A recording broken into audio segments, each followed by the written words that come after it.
عزیزان گرامی وقار، اسلام عبادات اور معاملات دونوں کا مکمل دستور ہے۔ جب اسلام کی بات کی جائے اور دین کی بات کی جائے تو لوگوں کو ایسا لگتا ہے کہ صرف عبادت کی بات کی جا رہی ہے، نہیں بلکہ اسلام پورے نظام حیات کا نام ہے۔ اس میں معاملات بھی ہیں اور عبادات بھی ہیں، اور دونوں کو اگر تقسیم کر دیا جائے عبادات اور معاملات، تو میں آپ کو بتاؤں کہ 25% صرف عبادات ہے اور 75% معاملات ہے۔ عبادات جیسے نمازیں ہو گئی، یہ عبادات کے حصے میں آ گئے، روزے، حج، زکوٰۃ، یہ سب عبادات کے معاملات میں ہیں۔ لیکن معاملات میں جو ہے بہت لمبی فہرست ہے۔ تمہارے گھر کے اندر تمہارے بچوں کے حقوق، بیوی کے حقوق، ماں کے حقوق، باپ کے حقوق، پڑوسیوں کے حقوق، پھر لین دین کے معاملات، تجارت کے معاملات، قرض کے معاملات، پھر عدالت کے معاملات، فیصلوں کے معاملات، زندگی کے بہت سارے معاملات، یہ سب معاملات میں ہیں۔ اور اسی لیے فرمایا گیا کہ جو بندہ معاملات میں اچھا ہے وہی اصل دیندار ہے۔ بہت سارے لوگ کیا سمجھتے ہیں کہ یہ نمازی ہے، ہمیشہ مسجد کا پابند رہتا ہے، تو اسے دیندار ہی سمجھتے ہیں۔ ہونا تو چاہیے کہ وہ دیندار ہو، لیکن اس کے معاملات کو بھی دیکھو کہ اگر وہ معاملات میں گڑبڑ ہے، یعنی لوگوں کے پیسے کھا جاتا ہے، لوگوں سے جھوٹے وعدے کرتا ہے، یا پھر دھوکہ دھڑی کے کاموں میں ملوث ہے، تو وہ شخص دیندار نہیں ہے۔ عبادات میں تو وہ پکا نظر آتا ہے، لیکن معاملات میں کچا ہے، تو اسے دیندار نہیں کہا جاتا۔ اسی لیے نبی پاک صلی اللہ تعالیٰ علیہ وسلم نے سختی کے ساتھ معاملات کے بارے میں بہت احکامات نافذ فرمائے، یہاں تک کہ حقوق بھی جو ہیں وہ دو قسم کے ہیں، حقوق اللہ، حقوق العباد۔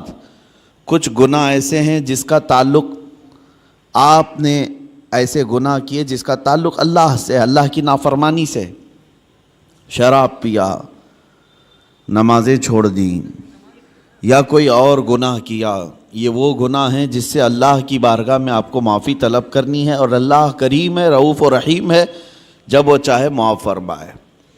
لیکن کچھ گناہ ایسے ہیں جن کا تعلق بندوں کے حق سے ہے۔ کسی کا پیسہ لے لیا اور اس کو دیتا نہیں، کسی کو اذیت دیا، مار پیٹ کیا، گالی گلوچ کیا، یہ سب بندوں کے حقوق ہیں۔ اور اس کے بارے میں نبی پاک صلی اللہ علیہ وسلم نے ارشاد فرمایا، جب تک بندہ معاف نہیں کرے گا اللہ معاف نہیں فرماتا۔ یہ سخت قسم کے احکام ہیں، اسی لیے ہمیں زیادہ طور پر اہتمام معاملات میں کرنا چاہیے۔ آج دنیا بھر میں ہماری ایک امیج بن کر کے آ رہی ہے کہ ہم معاملات میں کچے ہوتے ہیں۔ مسلمانوں کے ساتھ لوگ لین دین بند کر چکے ہیں، تجارت کرنے میں ہچکچاتے ہیں۔ ایک دو جگہ نہیں، بہت ساری جگہوں پر میں نے یہ بات اپنے کانوں سے سنی، لوگ کتراتے ہیں۔ کیوں؟ بہت سارے لوگ تجارت کرنے پر لگے تو ہیں، ان کی داڑیاں بھی ہیں، ٹوپیاں ہیں، لیکن وہ جھوٹ بولتے ہیں اور سامنے والے کو دھوکہ دیتے ہیں۔ میں سب کی بات نہیں کرتا، لیکن چند لوگوں کے اس طرح کی حرکات سے اسلام اور مسلمانوں پر ایک عظیم دھبہ ہے۔ اور یہ بھی فرمایا گیا کہ جب معاملات میں تم کچے ہوگے تو آزمائش میں مبتلا ہو جاؤ گے، مصیبتوں میں گرفتار ہوگے اور برکت اٹھا لی جائے گی۔ جھوٹ بول کر کے آدمی کتنا کما لے گا، لیکن اس میں برکت نہیں ہے۔ نبی پاک صلی اللہ تعالیٰ علیہ وسلم ہمارے لیے سب سے بہترین اسوہ ہیں، بہترین آئیڈیل ہیں۔ معاملات میں اللہ کے حبیب صلی اللہ تعالیٰ علیہ وسلم نے جو کردار اختیار فرمایا ہے وہ رہتی دنیا تک اس کی مثال کوئی نہیں پیش کر سکتا۔ اور اسی اسوہ پر، انہی کے نقش قدم پر چل کر صحابہ اکرام رضوان اللہ علیہم اجمعین نے دنیا میں اپنے ایک عظیم اخلاق پیش کیے معاملات کے بارے میں، چاہے وہ پڑوسیوں کے معاملات ہوں، چاہے وہ لین دین کے معاملات ہوں، چاہے وہ عدالت کے معاملات ہوں۔ بندوں کے حقوق کے سلسلے میں صحابہ بہت الرٹ تھے۔ بہت ہی زیادہ الرٹ تھے۔ حضور پاک صلی اللہ تعالیٰ علیہ وسلم جس بارے میں سب سے زیادہ مشہور تھے مکہ میں، آپ کے اعلان نبوت سے پہلے کی بات کر رہا ہوں، آپ کو جو لقب سے مکہ کے کفار پکارتے تھے وہ صادق الوعد الامین، امانتوں کا سچا آدمی اور وعدے کا پکا آدمی۔ حضور پاک صلی اللہ تعالیٰ علیہ وسلم کو اس لقب سے وہ پکارتے تھے، سچ بولنے والا اور اپنے وعدے کا پکا آدمی۔ حضور اکرم صلی اللہ تعالیٰ علیہ وسلم ایک مرتبہ مدینہ طیبہ سے گزر رہے تھے، ایک قافلہ تھا، طارق المحاربی نام کے ایک راوی ہیں، انہوں نے پوری ایک لمبی حدیث روایت کی ہے۔ کہتے ہیں کہ ہم لمبے سفر سے آئے تھے، ہمارا قافلہ تھا، ہمارے قافلے میں ایک لال رنگ کا اونٹ بھی تھا، سرخ اونٹ جس کو کہتے ہیں، اور اس زمانے میں سرخ اونٹ کی بڑی قیمت ہوتی تھی، بہت مہنگا اونٹ ہوتا تھا۔ حضور پاک صلی اللہ تعالیٰ علیہ وسلم کا گزر وہاں سے ہو رہا تھا، آپ رک گئے، ان لوگوں سے خیر خیریت پوچھی، کہاں سے قافلہ آ رہا ہے، کہاں جا رہا ہے، اور پھر اس کے بعد اس اونٹ کو نبی پاک صلی اللہ علیہ وسلم نے دیکھا اور پسند فرمایا، اور ان سے کہا کیا تم یہ اونٹ مجھے بیچو گے؟ اس قافلے والوں نے کہا ہم بیچیں گے۔ قیمت کتنی ہے؟ ان لوگوں نے بتایا اتنی کھجوریں، یعنی ہم باغیچے کی اتنی کھجوریں لیں گے۔ انہوں نے ایک قیمت بتائی، حضور پاک صلی اللہ تعالیٰ علیہ وسلم اس پر راضی ہوئے، کہا کہ ٹھیک ہے اتنی کھجوروں پر میں راضی ہوں، اونٹ میرے ہاتھ دے دو۔ ان لوگوں کا جو قافلے کا امیر تھا اس نے اونٹ اٹھایا اور حضور کے ہاتھ دے دیا۔ اس وقت رسول پاک صلی اللہ علیہ وسلم کے پاس نہ کھجوریں تھیں نہ کوئی سامان تھا، لیکن حضور اونٹ کی رسی اپنے ہاتھ میں لیے اور مدینے کی طرف چل پڑے۔ قیمت تو ادا نہیں ہے، ان لوگوں میں سے کسی نے پوچھا بھی نہیں۔ حضور صلی اللہ تعالیٰ علیہ وسلم اونٹ کی رسی پکڑ کر مدینے کی طرف چل پڑے، جبکہ یہ سرخ اونٹ بڑا قیمتی ہوتا تھا، انہیں احساس بھی نہیں تھا، اندازہ بھی نہیں تھا قیمت لینے کا۔ جب حضور آنکھوں سے اوجھل ہو گئے تو قافلے میں بات چیت شروع ہو گئی، کیا قیمت مل گئی؟ تو انہوں نے کہا نہیں، قیمت تو انہوں نے دیا نہیں ہے، طے تو ہوئی ہے اتنے کھجوروں کی قیمت ہے اس اونٹ کے بدلے، لیکن انہوں نے دیا تو نہیں۔ سب ایک دوسرے کو کوسنے لگ گئے کہ ایک انجان آدمی کے ہاتھ میں اونٹ کیسے دے دیا، ہم انہیں جانتے نہیں، پہچانتے نہیں، ان کے ہاتھ میں ایک سرخ اونٹ کیسے دے دیا؟ وہ تو آنکھوں سے اوجھل ہو گئے، اب انہیں ڈھونڈے گا کون؟ یہ باتیں بڑھتی گئی، امیر قافلہ کو لوگ کوستے رہے کہ تو نے ایک بڑا نقصان کیا ہے۔ قافلے میں ایک خاتون تھی، ایک عورت تھی، اس عورت نے ہنگامے کو ٹھنڈا کیا اور کہا قریب آ کر لوگوں جھگڑو مت، اس لیے کہ میں نے اس چہرے کو دیکھا، وہ جھوٹا چہرہ نہیں ہو سکتا، ان کی باتوں کو میں نے سنا ہے، وہ شہد سے زیادہ میٹھی ہیں، ان کے بیٹھنے اور اٹھنے کے انداز کو میں نے دیکھا ہے، وہ دنیا کا کوئی عظیم آدمی ہے، انتظار کیوں نہیں کرتے؟ یہاں تک کہ شام ہو گئی اور رات ہو گئی۔ رات کو قافلہ جہاں پڑاؤ کیا تھا سب اپنے اپنے خیموں میں موجود تھے۔ نبی پاک صلی اللہ تعالیٰ علیہ وسلم کے ایک صحابی یا دو صحابہ اپنے ہاتھوں میں کھانے کی بڑی بڑی طبق لے کر کے آئے اور اس قافلے والوں سے کہا فلاں بن فلاں کہاں ہے؟ لوگ باہر آئے، پوچھا کہ کون ہے؟ آئے ہوئے صحابہ نے کہا ہم محمد الرسول اللہ صلی اللہ علیہ وسلم کے غلام ہیں، ہم ان کی طرف سے آئے ہیں، دن میں ہمارے آقا نے آپ سے اونٹ خریدا تھا، اس کی قیمت کھجوریں پوری جتنی طے ہوئی تھی وہ ہم لے کر کے آئے ہیں مدینے سے۔ وہ کھجوریں پوری لا کر کے دیا اور کہا رسول پاک صلی اللہ تعالیٰ علیہ وسلم نے ساتھ میں ہمیں تمہارے پورے قافلے کے رات کے کھانے کا بھی انتظام فرمایا۔ قافلے والوں نے کھانا بھی لیا اور کھجوریں جو قیمت میں تھی وہ بھی لیا۔ یہ عرب میں اس طرح کا پہلا واقعہ تھا، ورنہ جو نظروں سے اوجھل ہو گیا وہ ہمیشہ کے لیے ختم ہو گیا۔ حضور پاک صلی اللہ تعالیٰ علیہ وسلم نے ان کے دلوں میں ایسے اخلاق بٹھائے کہ وہ مدینے میں ڈھونڈتے پھرتے تھے کہ وہ محمد ہیں کہاں، رسول پاک صلی اللہ تعالیٰ علیہ وسلم ہیں کہاں۔ پھر وہ دائرہ اسلام میں بھی آئے کئی لوگ، یہی وہ لین دین کے معاملات تھے جس میں میرے آقا صلی اللہ تعالیٰ علیہ وسلم تجارت کو پوری دنیا کے سامنے بتا کر ایسے اصول بتائے، سود سے پاک کیا جو قافلے کی ایک بڑی لعنت تھی، بلکہ معاشرے کی ایک بڑی لعنت تھی، حضور پاک صلی اللہ علیہ وسلم نے فرمایا سود کو میں نے اپنے پیروں سے روند دیا، ختم فرما دیا۔ سود میں ہوتا کیا ہے آپ کو پتہ ہے؟ جس کو آپ بیاج کہیں، بڈی کہیں، یا جو بھی نام دے دیں، لیکن بڑھا کر کے لینا، کسی کو قرض دینا اور اس سے بدلے میں بڑھا کر کے لینا۔ 100 روپیہ قرض دیا، 110 روپے لیا، 120 روپے لیا، بلکہ 101 روپے بھی لیا، تو یہ سود ہو گیا۔ جس کو قرض دیا اور بدلے میں بڑھا کر کے لیا، صرف پیسے میں نہیں، کسی بھی چیز میں وہ بڑھا کر کے لینا، یہ سود کہلاتا ہے۔ اور یہ اسلام میں بہت عظیم گناہ اس کو بیان کیا گیا۔ کیوں؟ وجہ کیا ہے؟ اس میں بندوں کا حق مارا جاتا ہے۔ ایک بندہ قرض میں ڈوبتا چلا جاتا ہے اور دوسرا امیر ہوتا چلا جاتا ہے۔ یہ نظام آج دنیا کے یہودیوں نے قائم رکھا ہے، پوری دنیا کو کریڈٹ پر چلاتے ہیں۔ زبردستی تمہیں کریڈٹ کارڈ پکڑائیں گے، کیوں؟ سود بھرتے رہو، تم اپنے حلال کمائی کی قیمت، اپنے پسینے کی قیمت ان کو سود میں چکاتے رہو، بھرتے رہو۔ لوگوں کو احساس بھی نہیں ہوتا۔ یہ دنیا اس عظیم لعنت میں تمہیں لے کر کے جا رہی ہے۔ میرے آقا صلی اللہ تعالیٰ علیہ وسلم نے ارشاد فرمایا، جس نے سود کا ایک لقمہ کھایا اس کا گناہ اتنا بڑا ہے کہ جیسے کہ اس نے خانہ کعبہ کے سامنے اپنی ماں سے زنا کیا، اتنا بڑا اس کا گناہ ہے۔ بلکہ ایک حدیث میں 73 درجے گناہ کے ہیں، سود کھانے والے کے گناہ 73 درجے کے ہیں، 73۔ اس میں سے پہلا درجہ یہ ہے کہ وہ ماں کے ساتھ بدکاری کیا ہو۔ عزیزان گرامی وقار، اس کو اتنا سخت کیوں بیان کیا گیا؟ بندوں کے حقوق مارے نہ جائیں، بندوں کے حق تلف نہ ہوں۔ امانت کے ساتھ جو معاملات ہوتے تھے، آپ دیکھیں وہی چیز آج ہمارے معاشرے سے ختم ہونے لگ گئی ہے۔ آج تمہیں لون لینے کی ضرورت کیوں پیش آنے لگی؟ آج قرض جہاں پر بھی جائیں گے تمہیں بیاج کے ساتھ لینے کی ضرورت کیوں پیش آ رہی؟ اس کی وجہ یہی ہے کہ آپس میں اعتماد اور بھروسہ ختم ہو گیا۔ قرض حسن کون دینے والا ہے آج؟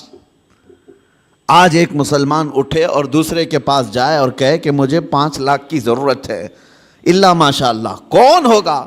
قریب سے قریب ترین دوست بھی منہ پھیر لیتا ہے۔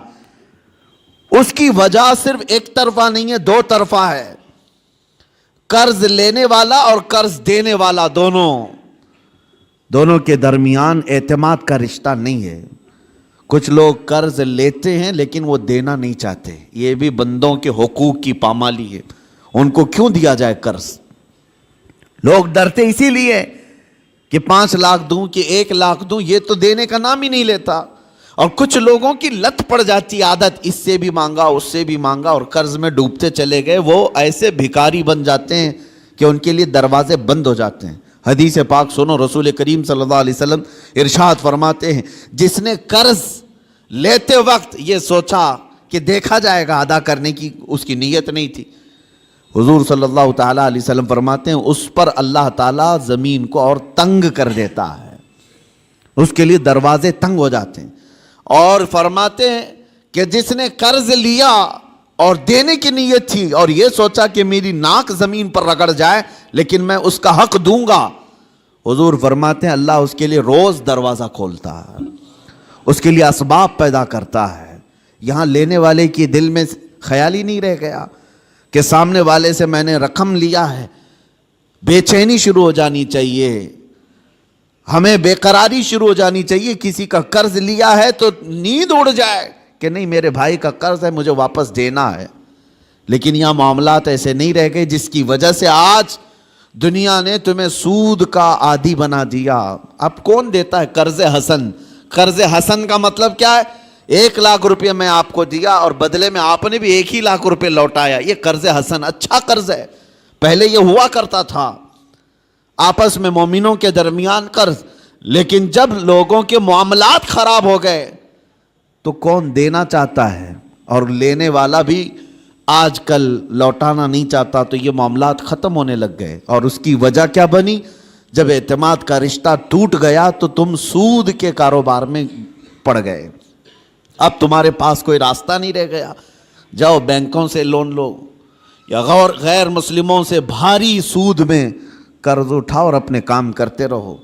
یہ سب کی نوبت صرف اسی وجہ سے آئی کہ آپس کے رشتے خراب ہیں، یہ معاملات خراب ہیں، ایک دوسرے کے ساتھ محبت کا رشتہ نہیں ہے۔ عزیزان گرامی وقار، یہ کام صرف ہم نے اپنے ہاتھوں تباہ کیا ہے، اپنے ہاتھوں برباد کیا ہے۔ آپ کو اندازہ ہو، ایک صحابی حضور صلی اللہ تعالیٰ علیہ وسلم کے پیچھے نماز پڑھتے تھے، اور صبح فجر کی نماز میں بہت جلدی بھاگ کر چلے جاتے تھے، سلام پھیرتے ہی نکل جاتے۔ ایک دن ان کو صحابہ اکرام نے روک لیا کہ آپ حضور کے پیچھے نماز پڑھتے ہیں اور رکتے نہیں ہیں۔ اللہ کے رسول صلی اللہ تعالیٰ علیہ وسلم سے ان کی شکایت بھی کی۔ حضور صلی اللہ علیہ وسلم نے ان سے پوچھا، کیا بات ہے فجر کی نماز میں اتنی جلدی بھاگ جاتے ہو؟ اس صحابی نے جواب میں کیا عرض کیا، کہا یا رسول اللہ صلی اللہ علیہ وسلم، میرا گھر اور ایک یہودی کا گھر دونوں متصل ہے، لگے ہوئے ہیں، اور اس یہودی کے گھر کے آنگن میں ایک کھجور کا درخت ہے جس کی شاخیں میرے گھر کے آنگن میں بھی آتی ہیں، اور صبح صبح پکی کھجوریں میرے آنگن میں گر جاتی ہیں۔ میں اس لیے بھاگ کر جاتا ہوں کہیں میرے بچے جلدی اٹھ کر کے وہ کوئی کھجور کھا نہ لیں۔ میں وہ کھجوریں جمع کرتا ہوں اور اپنے پڑوسی کو اس کی امانت لوٹا دیتا ہوں۔ روز میرا یہ کام ہے، مجھے ڈر لگا رہتا ہے کہ کہیں میرے بچے وہ ناجائز کھجوریں نہ کھا لیں، پڑوسی کی کھجوریں جو ہمارے آنگن میں گری ہیں۔ یہ صحابہ کے اخلاق تھے۔ وہ یہودی تھا پڑوسی، اس کی ایک کھجور کھانا بھی انہیں گوارا نہیں تھا۔ کیا ہم نے بچوں کی یہ تربیت کی ہے؟ دوسرے کا مال نہیں اٹھانا چاہیے۔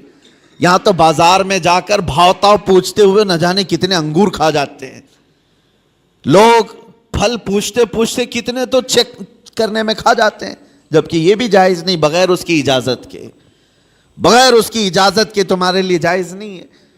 اس صحابی کی یہ بات سن کر نبی پاک صلی اللہ تعالیٰ علیہ وسلم نے ارشاد فرمایا، کوئی ہے ہم میں سے، میرے صحابہ میں سے، جو اس یہودی کا درخت خرید کر کے میرے اس صحابی کو دے دے تاکہ یہ سکون سے نماز پڑھ سکے۔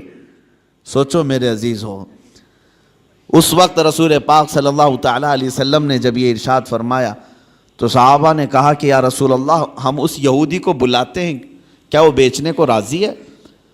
اس پڑوسی کو بلائے جس کی کھجوریں یہ روز امانت کے ساتھ جمع کر کے اس کو دیتے تھے۔ وہ آیا، حضور صلی اللہ علیہ وسلم نے پہلے اس سے کہا کہ تو یہ اپنا درخت میرے اس صحابی کو دے دے۔ کہا کہ ایسے تو نہیں دے سکتا۔ کہا بدلے میں تو جنت کی کھجوروں کے درخت لے لے۔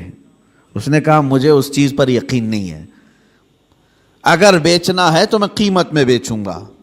جب حضور نے یہ جنت کی بات کی تو صحابہ جو بیٹھے تھے اس میں سے ایک صحابی حضرت ابو الدحداء وہ کھڑے ہوئے، کہا یا رسول اللہ صلی اللہ علیہ وسلم، اس ایک درخت کے بارے میں آپ نے فرمایا ہے کہ جنت کے درخت ملیں گے، کیا یہ میں اگر خرید لوں تو مجھے بھی ملیں گے؟ میں اگر خرید کر کے اس صحابی کو دے دوں؟ حضور صلی اللہ تعالیٰ علیہ وسلم نے ابو الدحداء سے کہا اگر تم خرید کر کے دیتے ہو تو اللہ تجھے بھی بہترین باغیچہ عطا کرے گا۔ وہ حضرت ابو الدحداء اس یہودی کا ہاتھ پکڑ کر کے باہر لاتے ہیں، چلو ہم ڈیل کرتے ہیں، ایک درخت میرے بھائی کو تجھے دینا ہے، بدلے میں بتا کیا لینا چاہتا ہے، کیا لینا چاہتا ہے؟ وہ مانتا نہیں تھا۔ حضرت ابو الدحداء کون صحابی ہیں میں آپ کو بتا دوں، اوالی مدینہ، مدینہ کا ایک علاقہ جہاں آج بھی اوالی اس کو کہتے ہیں، مسجد قباء کے قریب، وہاں کے کھجوریں دنیا کی سب سے بہترین کھجوریں مانی جاتی ہیں۔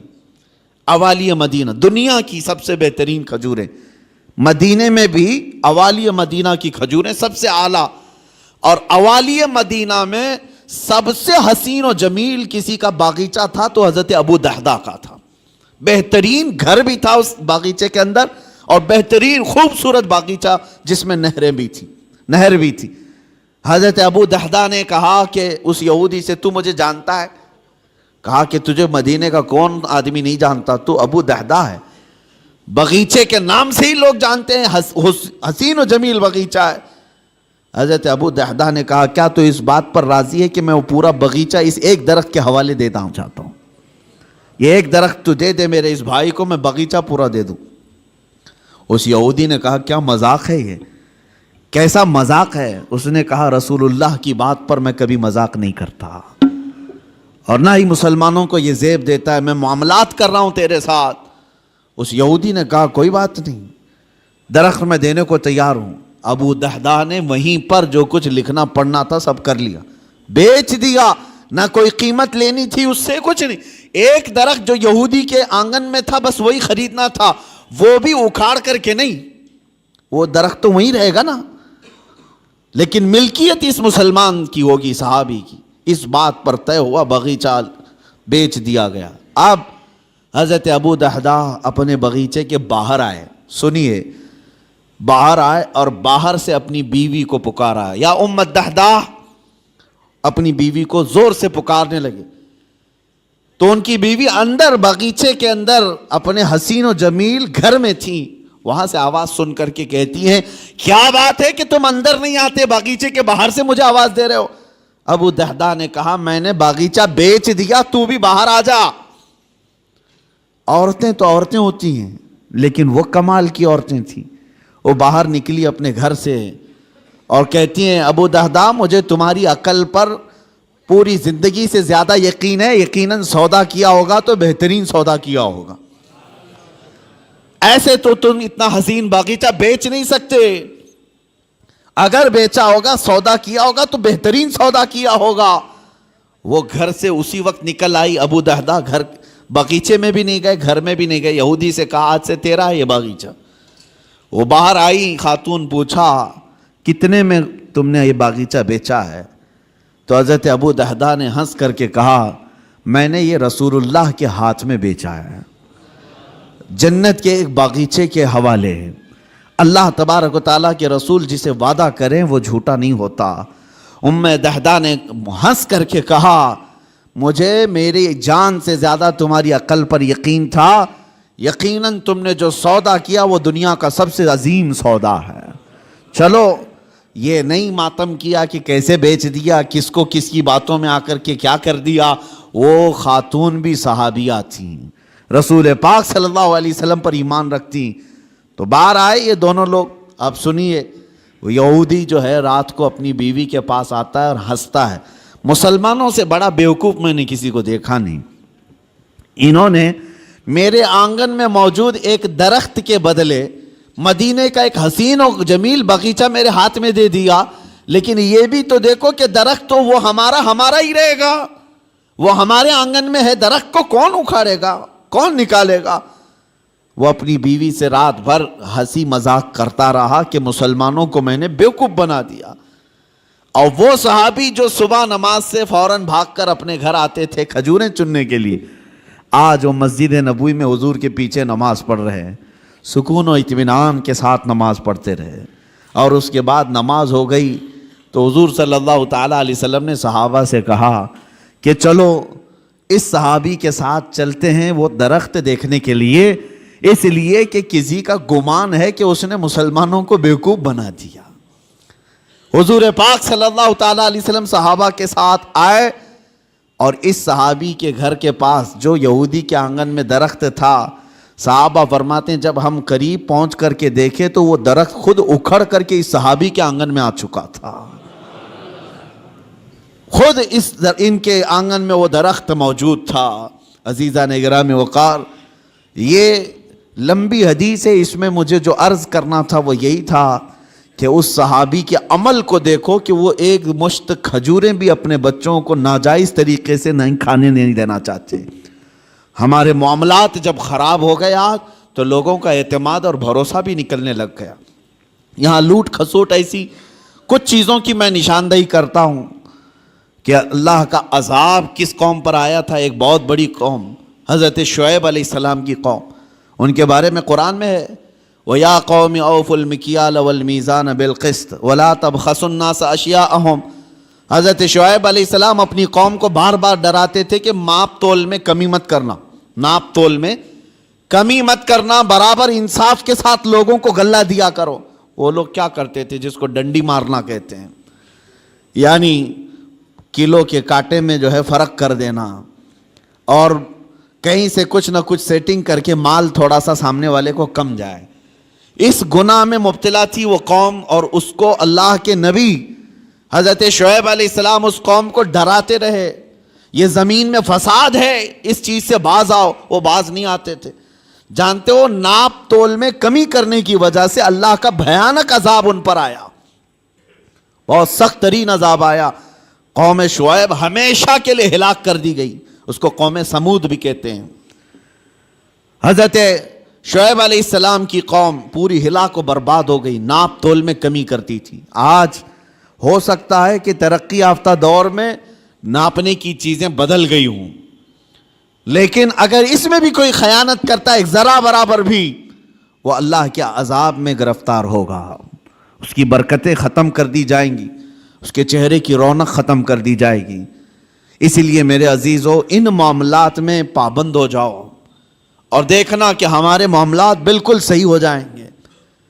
غیر مسلموں کے حالات تو آج ایسے کہ وہ لوگ اس چیز پر سختی کرتے ہیں، ان کی مارکیٹ میں سب ایک دوسرے کے تعاون کرنے والے ہیں، اور مومنوں میں ایک دوسرے کا تعاون کرنے والا نہیں۔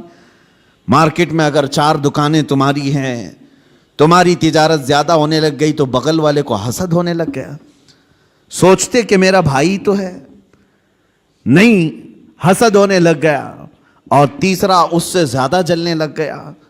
آپس میں اس بات کو لے کر کے سب جلن کے شکار ہیں، اور پھر اس کے بعد ہوتا یہ ہے کہ ذرا برابر کچھ کمی ہوئی تو دوڑے دوڑے بابا کے پاس جاتے ہیں، پڑوسی نے کچھ کرایا ہے، میری دکان میں کچھ ہوتا نہیں۔ تم آپس میں ایک دوسرے کو کیا کرایا اسی میں لگے رہے ہو۔ بلکہ ہم کچھ بازاروں میں گئے ہیں، دیکھا ہے، اور کسی کی دکان پر، غیر مسلم کی بات کر رہا ہوں، کوئی سامان نہیں مل رہا ہے، تو وہ سامان نہیں مل رہا ہے تو یہ نہیں کہتا کہ چلے جاؤ دوسری جگہ، بلکہ وہ وہیں کھڑا ہو کر کے اپنے کسی بھائی کا ریفرنس دیتا ہے، کہتا ہے فلاں جگہ یہ ملے گا، یہاں جاؤ اور میرا نام لے کر کے کہو۔ وہ آپس میں تعاون ہے ایک دوسرے کا۔ مومنوں، آپ سب لوگ ایک دوسرے کے تعاون میں جب تک نہ آئیں تو رحمت خداوندی سے محروم رہو گے۔ اللہ تبارک و تعالیٰ کا عذاب آئے گا معاملات میں خراب ہونے سے۔ اسی لیے سود کو حرام اسی لیے کیا گیا تھا کہ دوسروں کے حق نہ مارے جائیں، دوسرا کوئی غریب سے غریب تر ہوتا جائے اور تم امیر سے امیر تر ہوتے جاؤ، یہ جائز نہیں اسلام میں۔ یہاں تک کہ غلہ جمع کر کے رکھنا اور وقت آنے کا انتظار کرنا، یہ بھی حرام ہے، حرام ہے۔ چاول کو ذخیرہ کر لیا، احتکار اس کو کہتے ہیں، اس کو جمع کر کے رکھ لیا اور سوچتا رہا کہ مارکیٹ میں چاول جب کم ہوگا تو میں اپنا غلہ باہر نکالوں گا، اور اس وقت جو 100 روپے کلو کا چاول ہوگا میں 500 روپے کا بیچوں گا۔ یہ احتکار سخت ترین حرام ہے۔ کچھ لوگ ذخیرہ اندوزی کرتے ہیں، پیاز کو، آلو کو، چاول کو، گیہوں کو، یہ جو روز مرہ کی ضروریات ہیں، اس کو جمع کر کے کئی گوڈاؤن میں سیف کر دیا، اور اس کے بعد مارکیٹ پر نظر رکھتے رہتے، مارکیٹ میں جب یہ چیزیں کم ہوں گی ہم اپنا غلہ باہر نکالیں گے۔ اسلام میں یہ جائز نہیں۔ بندوں کے حقوق مارنا یہ معاملات کی خرابی ہے، احتکار جائز نہیں ہے۔ اسی طرح میرے عزیزو، چند باتیں جو ہمارے ساتھ ہو رہی ہیں، جھوٹ بولنا۔ حضور پاک صلی اللہ تعالیٰ علیہ وسلم کے پاس ایک صحابی آئے، انہوں نے کہا یا رسول اللہ صلی اللہ علیہ وسلم، میں گھر بنانے کا کام کرتا ہوں، جس کو آپ مستری کہتے ہیں، معمار، میرا کیا ہوگا قیامت کے دن؟ حضور صلی اللہ علیہ وسلم نے فرمایا تو ابراہیم علیہ السلام کے ساتھ اٹھایا جائے گا۔ ایک صحابی آئے، انہوں نے کہا میں کپڑے سلتا ہوں، درزی ہوں، میرا کیا ہوگا؟ نبی پاک صلی اللہ تعالیٰ علیہ وسلم نے فرمایا تو حضرت ادریس علیہ السلام کے ساتھ اٹھایا جائے گا۔ ایک صحابی آئے، انہوں نے کہا کہ میں لوہے کا کام کرتا ہوں، حضور نے فرمایا تو حضرت داؤد علیہ السلام کے ساتھ اٹھایا جائے گا۔ جس کا جو پیشہ تھا اور جو نبی کا پیشہ تھا، حضور نے ان کے ساتھ اٹھائے جانے کی بشارت دی۔ ایک صحابی نے کہا کہ یا رسول اللہ صلی اللہ علیہ وسلم، میں تجارت کرتا ہوں، میرا کیا ہوگا؟ حضور پاک صلی اللہ تعالیٰ علیہ وسلم فرماتے ہیں اگر تو 2 چیزوں کی پابندی کرتا ہے، جھوٹی قسم نہیں کھاتا اور جھوٹ نہیں بولتا، تو قیامت کے دن میرے ساتھ اٹھایا جائے گا۔ تجارت میں یہ 2 چیزیں لوگ آج یہی زیادہ کرتے ہیں، جھوٹ بولنا اور جھوٹی قسم کھانا، اور سامنے والے کے کم عقل ہونے کو دیکھ کر کے اس کا استعمال کر لینا۔ لوگ اس انتظار میں رہتے ہیں کہ ایسا گاہک آئے، ایسا گراہک آئے جس کو معلومات کم ہو تو اسے جلدی ٹوپی پہنا دیا جائے، جس کو خرید و فروخت کا تجربہ نہ ہو اس کو جیسے تیسے بیچ کر کے ختم کر دیا جائے. لوگ تو ایسے گراہک کے انتظار میں رہتے ہیں. امام اعظم ابو حنیفہ رضی اللہ تعالیٰ عنہ، ہمارے امام سراج الامہ، یہ خود تاجر تھے. ایک بار بیٹھے ہوئے تھے اپنی دکان میں، ایک عورت کپڑا لے کر کے آئی. وہ کپڑا اچھے قسم کا کپڑا تھا، اور وہ عورت جو بیچنے آئی تھی اس کی قیمت وہ کم بول رہی تھی. امام اعظم کے پاس وہ آئی اور لے کر کے اس نے کہا کہ یہ کپڑا مجھے بیچنا ہے. حضرت امام اعظم نے پوچھا کتنے کا بیچ رہی ہو؟ اس نے کہا 10 درہم. تو آپ ہنسنے لگے کیونکہ آپ ماہر تھے کپڑوں کی تجارت کے. آپ نے کہا یہ کپڑا اتنی قیمت کا نہیں ہے. تو اس نے کہا مجھے ضرورت ہے، اتنی پیسے دے دو. امام اعظم نے کہا نہیں، میں یہ نہیں کہہ رہا کہ یہ زیادہ ہے، بلکہ تو قیمت کم لگا رہی ہے، کپڑا زیادہ قیمت کا ہے. تو اس عورت نے کہا اچھا قیمت کم میں نے لگائی ہے تو میں بڑھا کے بولتی ہوں، آپ بڑھا کر کے دے دیجئے، 50 درہم میں لے لیجئے. سیدھے بڑھا دیا. امام اعظم نے کہا نہیں ابھی کم بول رہی ہے تو قیمت اس کی، اس کپڑے کی. اس نے کہا 100 درہم. امام اعظم نے کہا کپڑا اس سے بھی زیادہ کا ہے، یہ کپڑا اس سے بھی زیادہ قیمت کا ہے. اس خاتون نے 3 بار قیمت بڑھائی. تو امام اعظم ابو حنیفہ نے فرمایا جا تیرے گھر میں کوئی ذمہ دار مرد ہو تو اسے بھی لے کے آ. یہ تجارت کے معاملات، یہ نہیں کہ کوئی بھولا بھالا آیا ہے تو اسے ٹوپی پہنا کے بھیج دیا جائے. 10 درہم میں خرید لیتے، وہ کپڑا تو 400 درہم کا تھا. کہا کہ جا تیرے گھر میں کوئی ذمہ دار مرد ہے تو اسے لے کر کے آ. وہ خاتون گئی، اپنے مرد کو لائی. امام اعظم ابو حنیفہ رحمۃ اللہ تعالی علیہ نے اس کپڑے کو 400 درہم میں خریدا. کہا کہ پھر بھی میں نفع میں ہوں. فرماتے ہیں کہ میں جو بیچوں گا اس پر مجھے نفع آئے گا، لیکن میں یہ نہیں چاہتا تھا کہ سامنے والے کو اس کپڑے کی قیمت کا اندازہ نہیں تو میں اس کو پوری طرح سے ڈبا دوں. یہ رسول پاک صلی اللہ تعالیٰ علیہ وسلم کے اخلاق کے کریمانہ جو امام اعظم ابو حنیفہ نے بھی اپنی زندگی میں دکھایا ہے. اور ایک بات، ایک عورت اور آئی. عورتوں کو کچھ معاملات میں بہت معلوم ہے اور کچھ معاملات میں کچھ نہیں معلوم ہے. وہ کبھی کبھار مارکیٹ میں صرف اسی لیے جاتی ہیں کہ گراتی رہیں یا اٹھاتی رہیں. بہرحال ایک خاتون آئی اور اس نے کہا امام اعظم ابو حنیفہ رحمۃ اللہ تعالیٰ علیہ کے پاس ایک کپڑا تھا ریشم کا، اور اس عورت کے پاس کچھ ہی پیسے تھے. اس عورت نے کہا میں ایک غریب عورت ہوں، مجھے آپ ایک کپڑا ایسا بیچو جس میں آپ نفع مت لینا مجھ سے. وہ کہا جاتا ہے نا مدل مل جائے. یہاں تو سب ہر کوئی یہی دعویٰ کرتا ہے جتنے کا پڑا ہے اتنے کا بیچ رہا ہوں آپ کو، پھر دکان کیوں کھول کے بیٹھا ہے؟ ہر کوئی یہی کہتا ہے کہ مجھے جتنے کا پڑا ہے اتنے میں دے رہا ہوں آپ کو. امام اعظم ابو حنیفہ رحمۃ اللہ تعالیٰ علیہ کے پاس عورت آئی، کہا ایک کپڑا مجھے دیجئے، اس پر آپ نفع مجھ سے مت کمائیے، باقی سب سے نفع تو لیتے ہی. تو امام اعظم نے کپڑا اٹھایا اور کہا لے لے اس چیز کو. تھان تھی. کہا کتنے؟ کہا 4 درہم. اس عورت نے کہا مجھ بڑھیا کا مذاق مت اڑائیے، وہ کپڑا جو ہے قیمتی تھا. امام اعظم ابو حنیفہ فرمانے 4 درہم. کہا میں سچ بول رہا ہوں 4 درہم میں لے لے.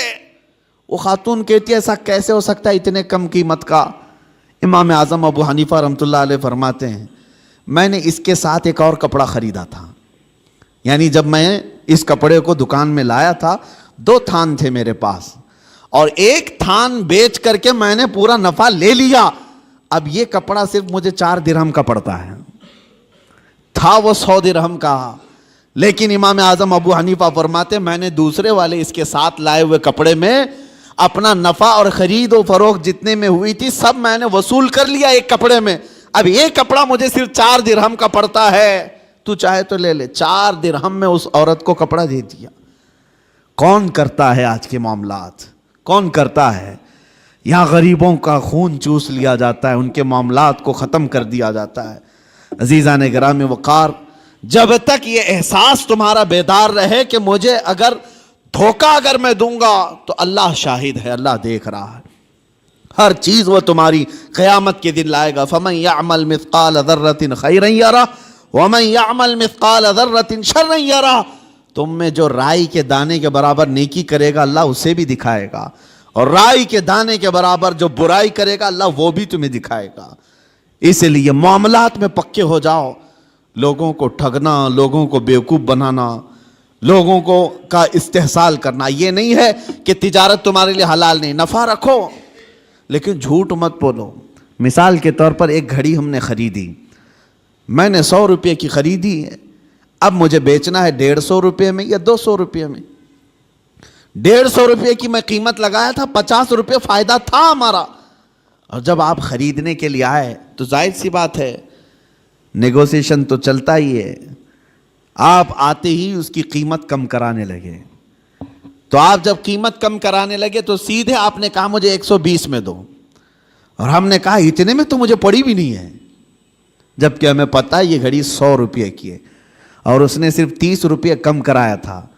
ٹھیک ہے مجھے نہیں دینا تھا 30 روپے کم کر کے، نہ دیتا، لیکن یہ تو نہیں کہتا کہ مجھے پڑی ہی نہیں ہے، بلکہ اس سامنے والے کو اتنا کہہ دیتا کہ نہیں اتنے میں مجھے کوئی دینا نہیں ہے آپ کو، اتنے کم قیمت میں آپ کو بیچ نہیں سکتا. یہ چیزیں کہہ سکتے ہو، لیکن یہ کہنا کہ اتنے میں خریدا ہی نہیں، جھوٹ بولا. اور اس جھوٹ بول کر کے اس سامنے والے کو بیچا تو وہ قیمت پوری تمہارے لیے حرام ہی رہی. حرام لقمے اس طرح سے بھی گھر میں آتے ہیں. اگر آپ کو نہیں دینا ہے تو سیدھے صاف یہ کہہ دیتے کہ مجھے اتنے کم میں نہیں بیچنا ہے. سامنے والے کی مرضی ہے، لینا چاہے تو لے، نہ تو جائے. یا اگر آپ تجارت کے اصول جانتے ہیں، اس کو جانے نہیں دینا چاہتے تو بیچ کی کوئی ریٹ پر آپ طے کر لیں، لیکن جھوٹ بول کر کے نہیں. تمہاری زبان پر کوئی جھوٹ آنے نہ پائے.